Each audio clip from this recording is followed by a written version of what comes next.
말씀과 찬양과 기도를 통해 우리 아들 함께 하시는 그 하나님의 깊은 은혜를 또 하나님과의 깊은 교제가 있는 밤이 되기를 주님의 이름으로 축복합니다.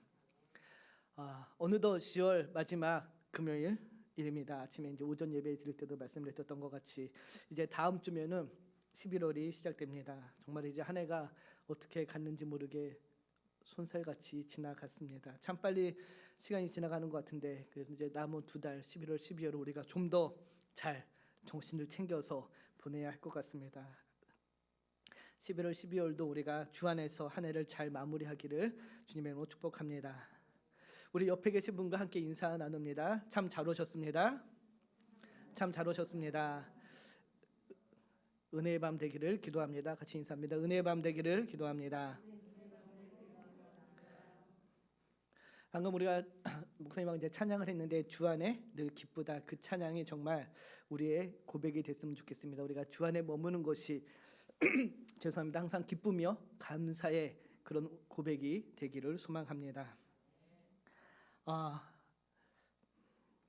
다음 주부터는 저희가 그렇죠? 11월 1일부터는 다니엘 기도회로 함께 매일 밤 8시에 모입니다. 기대가 됩니다. 또 하나님의 어떤 은혜를 이 다니엘 기도회를 통해서 우리에게 주실지 참 기대가 되고 참 기다려지는데요. 그래서 오늘 저희가 이제 수요 예배와 금요 예배는 당분간 다니엘 기도회를 함께해서 제가 설교를 원래 전도 시즌 하나 더 준비를 했었는데 하다 보니까 오늘의 마지막 전도 시리즈가 될 것 같습니다. 그래서 오늘은 마지막으로 삶을 바꾸는 말이란 제목으로 함께 요한복음을 통해서 하나님 주시는 은혜를 나누고자 합니다. 여러분 혹시 이제 지금 뭐 삶을 살아오시면서 여러분의 삶을 바꾼 말이 혹시 있으신가요? 주변 사람들의 말을 듣고 나의 인생이 바뀌었거나 혹시 나의 뭐 삶의 결정이 바뀌었던 적이 있으신지 모르겠습니다. 보통 이렇게 살다 보면은 옆 사람의 충고나 아니면은 뭐 조언이 우리의 삶을 바꾸는 경우가 종종 있습니다. 저 같은 경우도 저의 삶을 크게 한번 바꾼 그런 그 말이 있는데, 제가 원래는 신학을 할 목사가 될 그런 생각이 전혀 1도 없었습니다. 요즘 애들 말로 하면은 1도 없었습니다. 그냥 평범하게 직장 생활을 하면서 회사를 다니면서 제가 선교에 어렸을 때부터 선교에 관심이 많았습니다. 그래서 언젠가 때가 되면은 그냥 직장인 전문인 선교사로 선교 사역을 했으면 좋겠다라는 그 막연한 꿈만 가지고 이제 단기 선교를 다니면서 직장 생활을 하고 있는데, 어느 날 한 남원공에 계신 한 선교사님과 이렇게 저녁 식사 교제를 하면서 하다가 그 선교사님이 뜬금없이 저한테, 그때는 제가 집사였습니다. 강 집사님, 한번 신학을 해보시는 게 어떠세요? 라고 저한테 한마디 권유를 하시더라고요. 그래서 제가 신학이요? 그랬더니 뭐 선교를 어차피 나가려고 준비를 하고 계시는데 목사가 꼭 되라는 건 아니고 성경을 좀 더 신학을 하면서 깊이 아는 게 좋지 않겠습니까? 라는 그 권면을 해주시더라고요. 그 당시에는 그냥 밥 먹으면서 그냥 흘려 들었습니다. 흘려 듣고 이제 그 다음 날부터 이제 또 아침에 이제 새벽에 기도를 나가서 기도하고 출근을 하는데, 새벽 기도 때마다 그분이 하신 그 말씀이 계속 마음에 남았습니다. 그래서 이런 생각이 들었습니다. 그래, 원래 제가 공부하는 걸 좀 좋아합니다. 그래서 공부 한 번 더 하는 것도 나쁘지 않겠다라는 생각이 있어서 준비를 했으면, 이제 신학대학원을 가려면 이제 원서 접수를 하고 이제 시험을 보고서 들어갔는데 딱 2달 남았더라고요. 그 해 이제 신학대학원 들어가기까지가 시험 일수까지 해서 접수를 하고 이제 2달 동안 준비하면서 붙으면 정말 하나님의 뜻이고, 우리 학생들 많이 하는 얘기 있죠. 붙으면 하나님의 뜻이고 떨어지면은 이 길이 내 길이 아닌가 보다라고 생각하면 되겠다라는 생각으로 솔직히 준비하면서 시험을 봤는데 덜컥 붙었습니다. 그래가지고 이 길을 가야 되나 보다 하고 그때 이제 공부를 시작했는데, 그때 공부를 하면서 제가 이렇게 목사가 되어서 이렇게 강단에 설 거는 생각을 못했습니다. 그냥 공부가 좋아서 시작했는데 어떻게 하다 보니까는 지금 이 자리에 섰습니다. 아마 그분의 그 말이 저의 인생을 크게 바꾼 한마디가 되었다라고 생각을 하면서 설교를 준비하면서 그때가 생각이 났었습니다. 아마 여러분들에게도 이렇게 저와 같이 삶을 바꾸는 그런 말들 또는 그런 경험이 있으실 텐데요. 오늘 본문에도 그런 이야기가 우리에게 들려줍니다. 오늘 본문에도 인생을 송두리째 바꾸는 그 매직과 마법과 같은 말이 나오는데 바로 와서 보라라는 말입니다.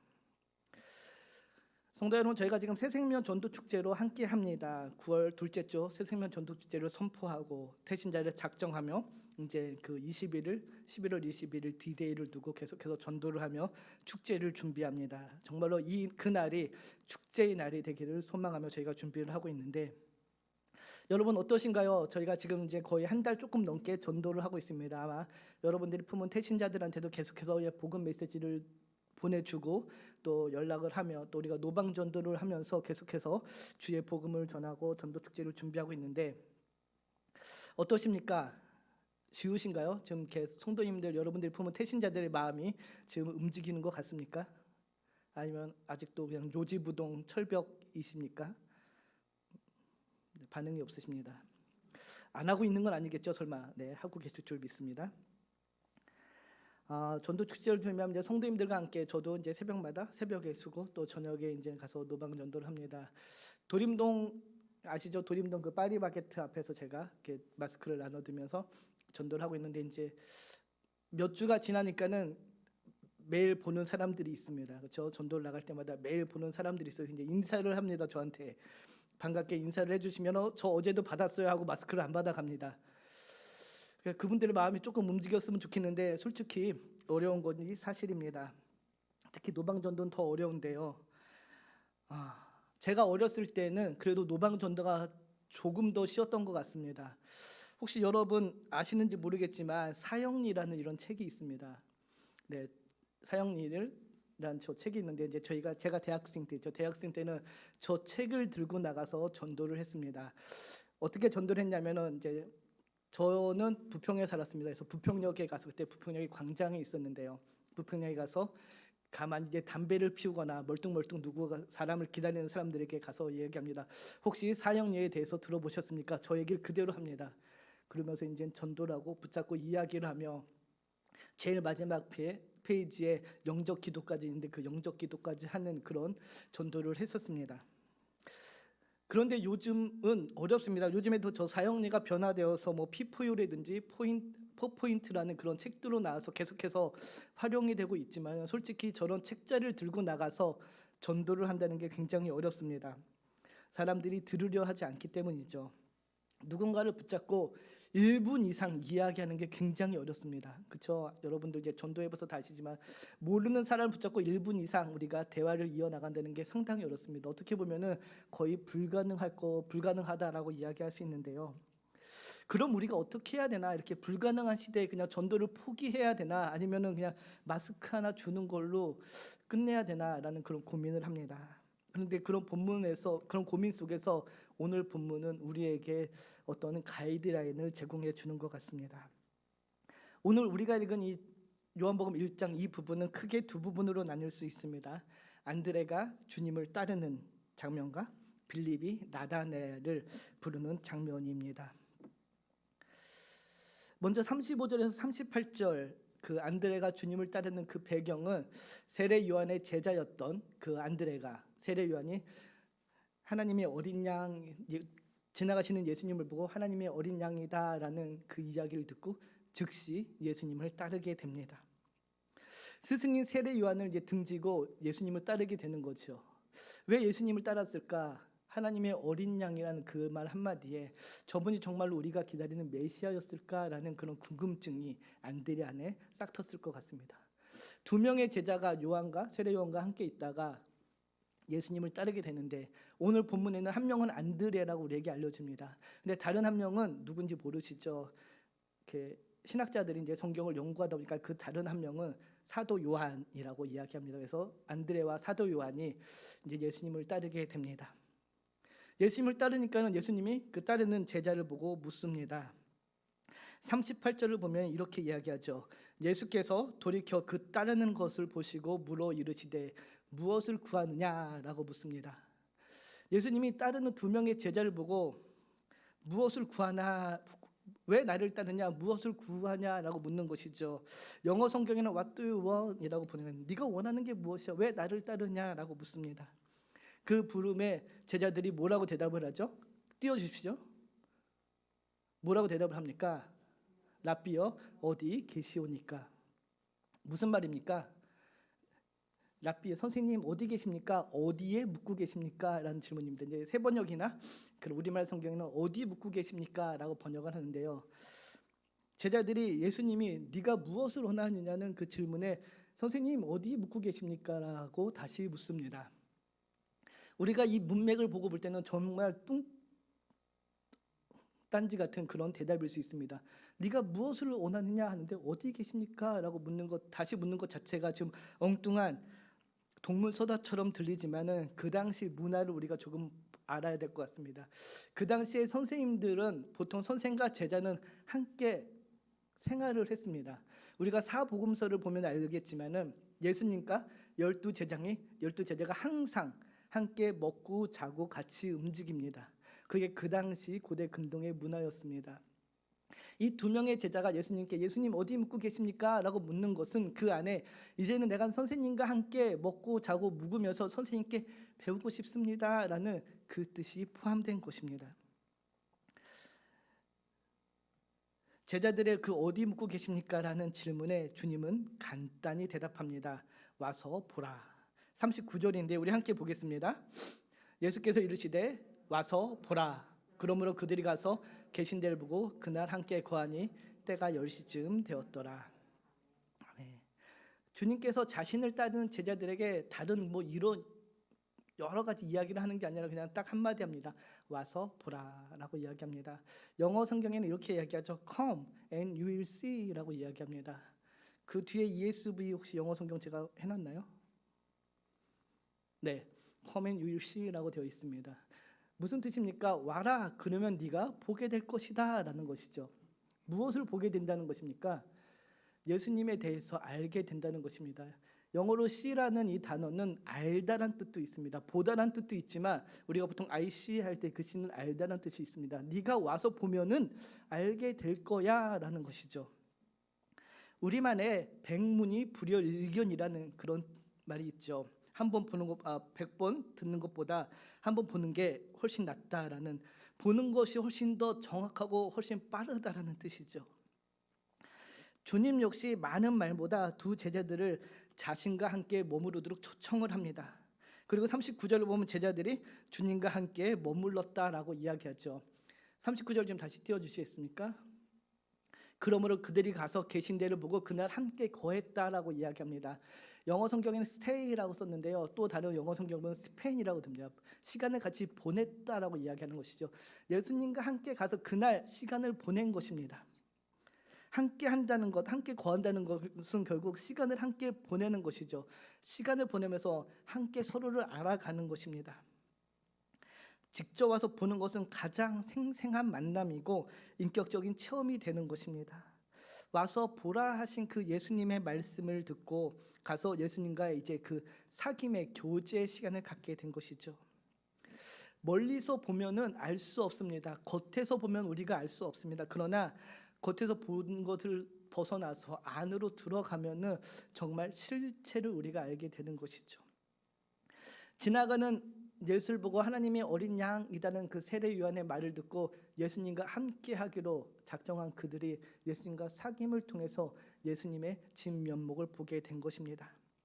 예수님 와서 보라 말씀하시면서 제자들을 초청합니다. 지금도 예수님은 와서 보라라고 저희를 초대하고 있습니다. 주님은 지금도 가장 단순하면서도 가장 강력한 음성으로 저와 여러분을 와서 보라고 초대합니다. 와서 나하고 함께 사귐의 시간을 갖자라고 초대를 하시죠. 그 초대의 시간 가운데 우리가 응할 때에 우리는 예수 그리스도가 누구인지를 정확히 알게 되는 것입니다. 안드레 역시 마찬가지였습니다. 안드레 역시 주님과 시간을 함께 보냈습니다. 그리고 그에게 놀라운 변화가 일어났는데요. 40절, 41절 보면 이렇게 기록되어 있습니다. 우리 40절, 41절을 함께 보겠습니다. 요한의 말을 듣고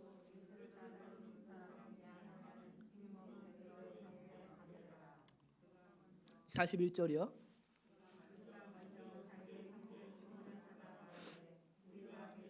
만났다 하고 그리스도라. 아멘. 예수님을 따르고 예수님과 함께 시간을 보낸 안드레는 즉시 형제 베드로를 찾아갑니다. 그리고 무엇이라고 이야기합니까? 우리가 메시아를 만났다라고 이야기하는 것이죠. 무슨 뜻입니까? 안드레가 세례 요한의 제자였던 안드레가 예수님을 따라서 그 하룻밤을 지내고 나니까는 하룻밤을 시간을 같이 보내고 나니까는 그분이 정말 메시아인 것을 알게 되었다는 것입니다. 말로만 듣던 그 메시아가 확실하다는 것을 깨달은 것이죠. 이렇게 직접 만나면 알게 됩니다. 직접 겪으면 깨닫게 되는 것입니다. 그리고 안드레는 그 즉시 그 기쁨을 나누고자 누구를 찾아갑니까? 자기 형제 베드로를 찾아갑니다. 그리고 가서 베드로에게 우리가 메시아를 만났다라고 전하죠. 상상을 해보십시오. 안드레가 그냥 가서 시큰둥하게 형 베드로 내가 누구를 만나서 쫓아갔는데 그분이 메시아인 것 같아 라고 이렇게 시큰둥하게 얘기했을까요? 아닙니다. 그는 메시아를 만난 그 기쁨에 가서 감격의 목소리로 아마 외쳤을 것입니다. 여기서 우리가 보면은 만났다라는 그 단어가 있습니다. 그 단어 헬라어는 발견하다, 찾다라는 유리스코라는 단어인데요. 그 단어의 명사형이 무엇인지 아십니까? 우리가 너무도 잘 알고 있는 유레카입니다. 유레카 아시죠? 모르시나요? 유레카를 모르시면 안 되는데 아실 거라고 믿습니다. 네, 유레카입니다. 유레카. 찾았다, 발견했다라는 아주 감격의 외침을 가서 베드로에게 전한 것입니다. 흥분되고 격앙된 모습이 아니었을까 생각을 합니다. 오랫동안 찾고 찾았던 메시아를 찾았다는 그 감격의 외침으로 그는 즉시 자기의 형 베드로에게 쫓아가서 그 사실을 전한 것입니다.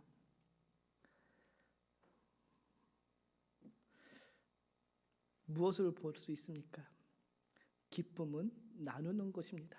내가 진리를 발견하며 내가 그동안 그렇게 고대했던 그 메시아라는 사실을 알게 되고 발견하게 되면은 즉시 가서 전한다는 것입니다. 우리가 너무도 잘 알고 있지만 유대인들은 아주 오랜 기간 동안 메시아를 기다려왔습니다. 그렇게 그들이 진짜 오랜 시간 기다렸던 그 메시아를 알게 되니 가만히 있을 수가 없는 것입니다. 가서 전하지 않을 수 없었던 것입니다. 그래서 안드레는 가서 베드로에게 내가 메시아를 만났어 라고 감격의 외침을 통해서 전한 것입니다. 전하기만 했습니까? 아니죠. 안드레는 베드로를 이끌고 주님께 왔다고 43절에 기록합니다. 긴 말하지 않고 일단 베드로를 강권해서 아마 데리고 왔을 것입니다. 사랑하는 성도 여러분, 전도는 애타게 찾던 그분 메시아를 만났을 때 그 감격과 그 열정으로 하는 것입니다. 가장 좋은 것을 발견했을 때 가장 아끼고 사랑하는 사람이 생각나서 전하는 것이 바로 전도라는 사실입니다. 오늘 본문이 안드레의 모습을 통해서 전도의 단계를 한번 생각해 볼 수 있을 것 같습니다. 먼저 전도는 예수님과의 감격적이고 뜨거운 만남에서 시작이 됩니다. 우리 같이 한번 읽어볼까요? 전도는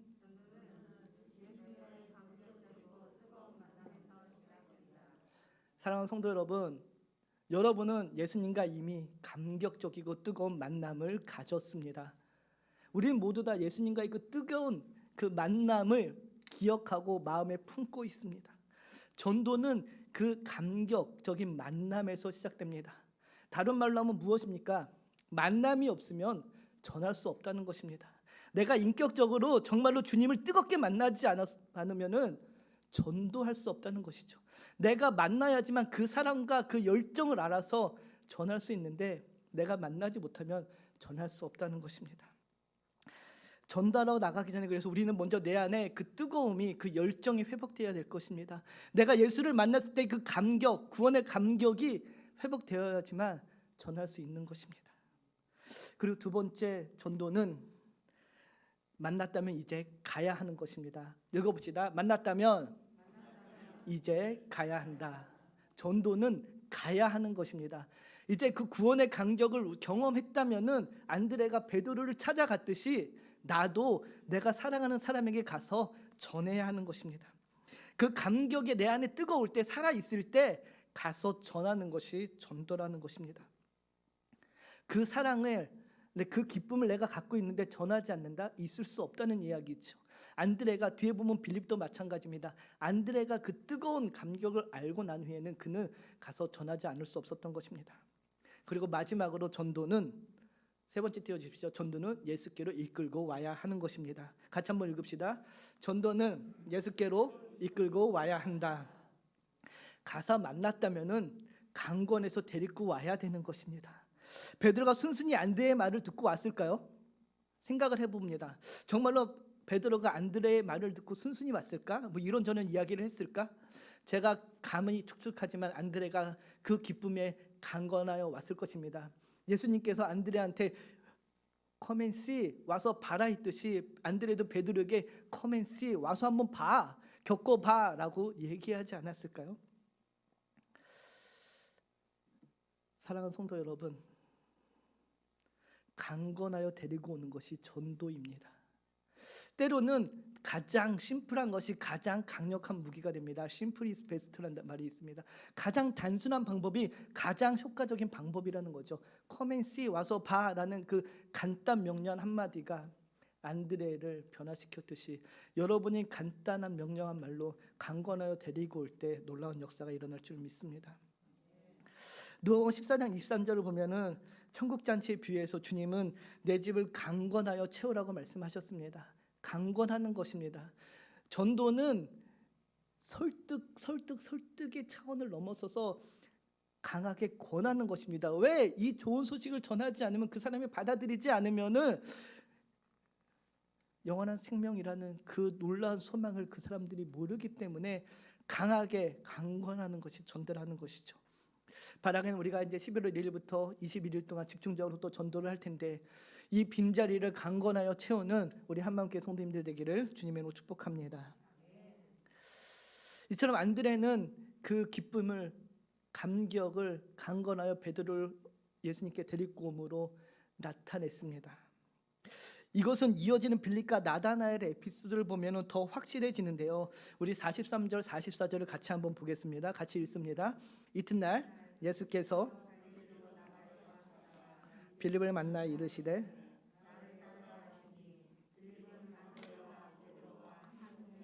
베세대의 사람이라. 안드레와 베드로와 같은 동네에 살았던 빌립은 예수님이 나를 따르라는 말을 듣자 주저없이 예수님을 따르게 됩니다. 12사도 중 빌립은 우리에게 그렇게 잘 알려져 있지는 않습니다. 간혹 어떤 분들은 에티오피아의 그 내시를 전도한 그 빌립과 혼동을 합니다. 그 빌립은 집사 빌립이고 이 빌립은 사도 빌립입니다. 우리가 성경을 보면은 그 12제자의 이름이 나옵니다. 베드로, 안드레, 야고보, 요한, 빌립.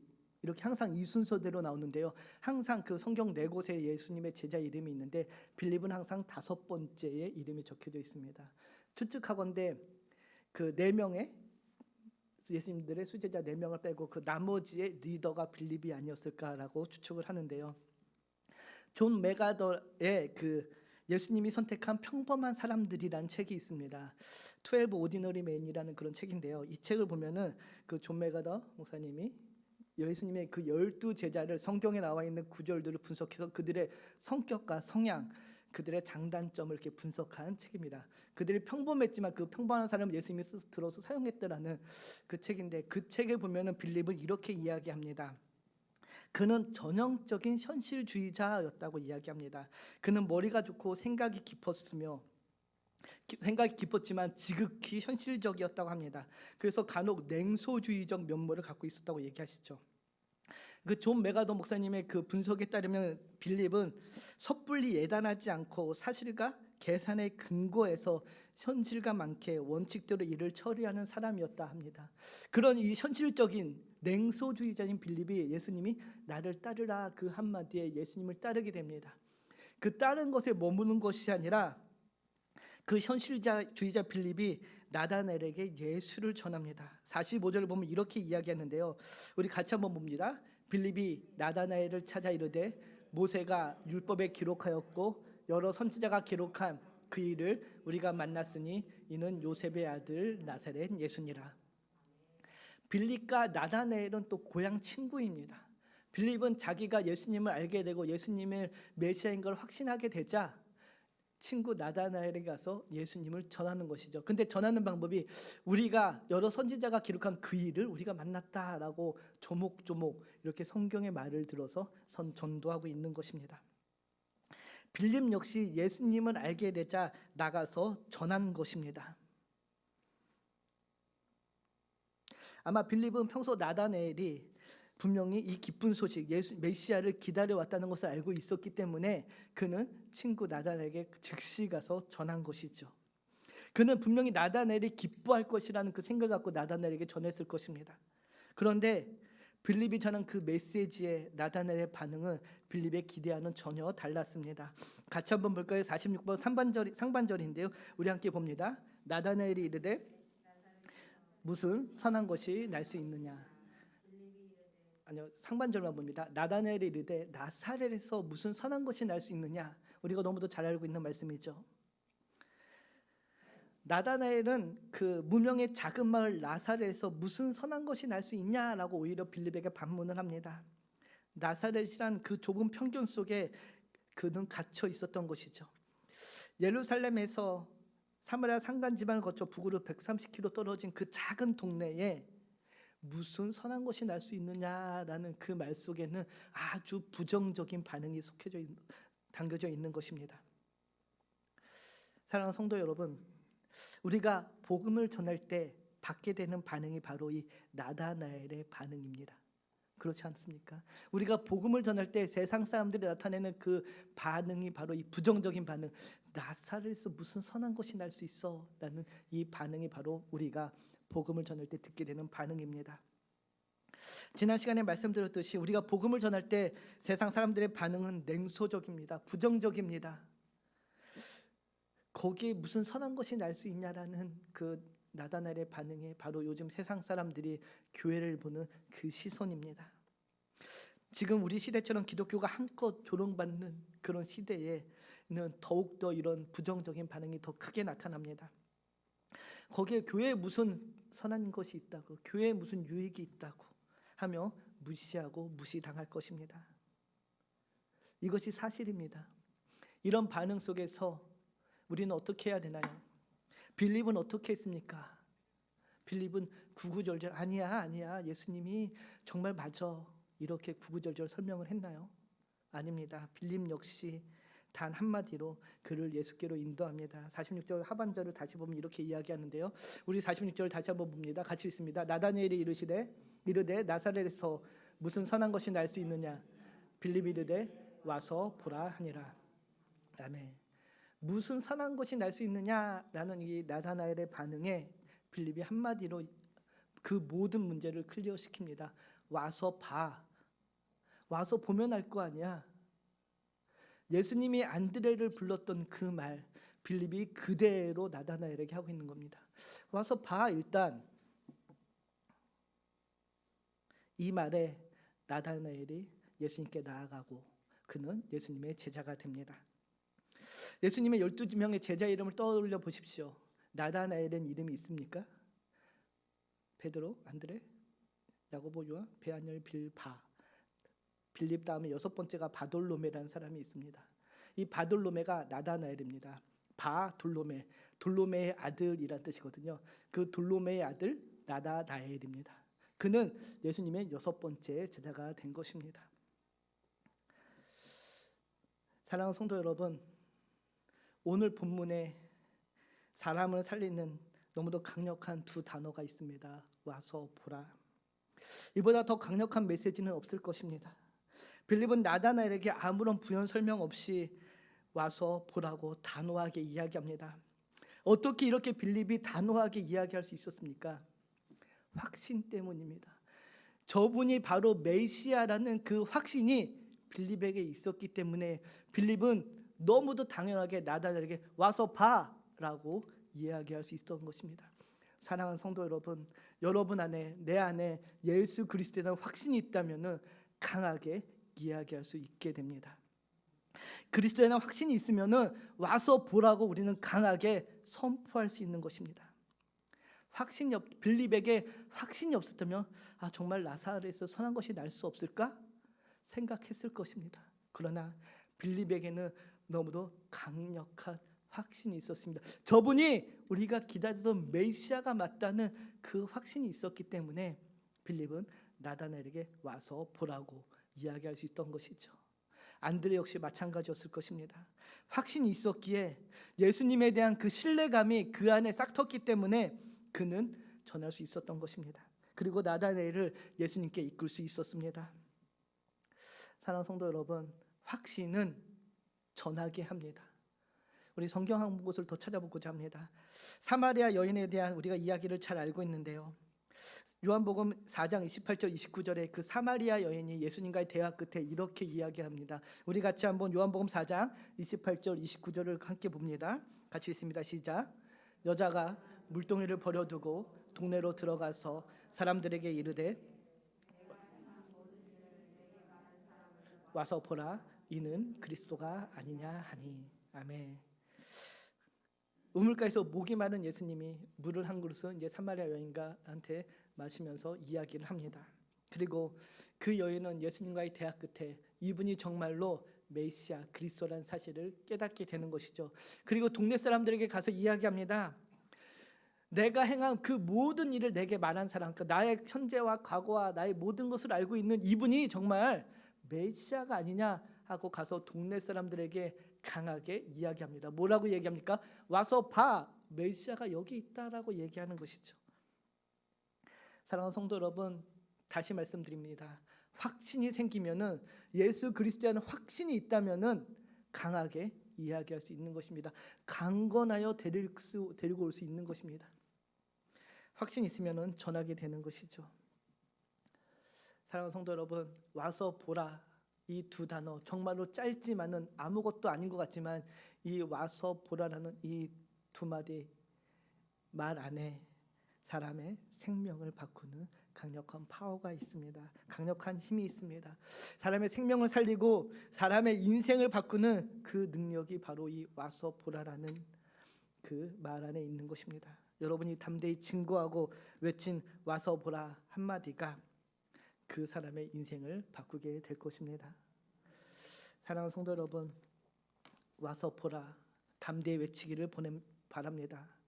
한번 와봐, 우리 교회 한번 와봐 라고 여러분이 전한 그 메시지가, 그 짧은 한마디가 그 사람의 인생을 바꾸는 한마디가 될 줄 믿습니다. 새생명 전도축제가 3주 앞으로 다가왔습니다. 우리가 품은 태신자들을, 우리에게 맡겨진 그 영혼들을 향해 우리가 담대히 와서 보라고 외칠 때, 일단 한번 우리 교회에 와봐 라고 외칠 때에, 선포할 때에 성령님께서 함께 역사하셔서 우리가 품은 태신자들의 마음이 움직이고 성령님이 역사하셔서 그들이 이 자리로 올 줄 믿습니다. 그 믿음을 가지고 외치시기 바랍니다. 선포하시기 바랍니다. 주눅들지 말고 두려워하지 말고 강하게 외치는 이 3주의 시간이 됐으면 좋겠습니다. 우리가 이제 계속해서 노방전도를 나갑니다. 제가 처음에 노방전도 할 때는 그냥 이렇게 전도를 주면서 예수 믿으세요 이렇게 전합니다. 혹시 교회 다니세요? 예수 믿으세요 라고 전합니다. 그런데 제가 지난주부터는 조금 말을 바꿨습니다. 우리 교회 한번 와보십시오 라고 이야기합니다. 예수 믿으세요? 저희 교회 저 위에 있습니다. 한번 오세요 라고 이렇게 말씀을 드리죠. 어떤 분들은 교회 위치를 자세하게 물어보는 사람도 있고, 어떤 분은 한마음교회가 여기까지, 한마음교회가 어디 있는지 알아서 여기까지 내려와서 전도하냐고 이야기하는 분도 계십니다. 또 어떤 분은 저는 신천지 예수교 다닙니다 라고 이야기하시는 분도 계십니다. 뭐 여러 사람들이 있지만은 우리가 우리 한마음교회를 알릴 때에 정말로 아무것도 아닌 교회 한번 와보세요라고 전하는 그 짧은 메시지가 그 사람의 운명을 바꿀지 누가 압니까? 오직 하나님만이 아시지 않겠습니까?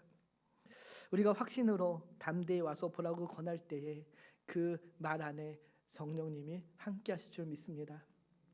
사랑하는 성도 여러분, 이제 저희가 남은 3주 동안 작정한 태신자를 압축하고 집중하는 시간을 갖게 됩니다. 혹시 여러분들이 품은 태신자를 위해서 기도할 때 이제는 기도하는 것에 머무는 것이 아니라 권할 때입니다. 이 3주 동안 이제 강하게 드라이브를 걸어서 초대하시기 바랍니다.